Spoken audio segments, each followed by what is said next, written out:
কিন্তু সত্য ধর্ম বলছে না, এই মুক্তি এটা নেভার এন্ডিং প্রসেস, এটা কোনোদিন শেষ হবে না। কারণ তোমার মধ্যে যে গুণগুলি আছে সেই গুণগুলি তো অনন্ত। এই অনন্ত গুণের যে সীমাবদ্ধতা সেটা তোমাকে অতিক্রম করতে হবে।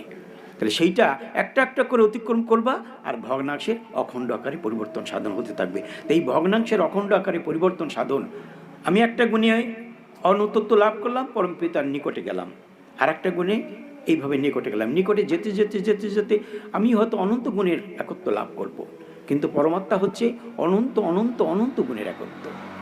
সেটা এই সীমাবদ্ধ জীব কোনো কালেই লাভ করতে পারে না। সেজন্য বলা হয়েছে যে জীবাত্মা কোনো দিনই পরমাত্মার তুল্য হইতে পারে না।